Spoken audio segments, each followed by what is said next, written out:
oggend laat aan, staan sy altyd daar, met liefde in haar hart, gee sy vir ons klaar. Sagte oë, sagte woorde, bring altyd weer rus, selfs wanneer sy moeg raak, gee sy nog 'n kus.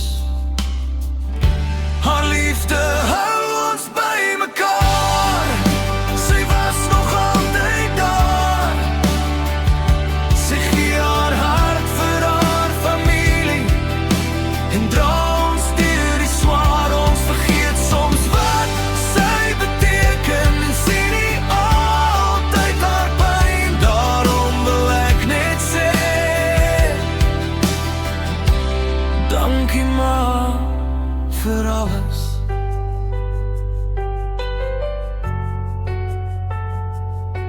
Elke dag help sy weer, sonder om te kla. Sy gee haar tyd en liefde vir haar hele huisgesin. Ons sien nie altyd raak hoe swaar sy soms dra, maar deur alles wat gebeur, bly sy steeds ons ma. Ek kyk nou terug en ek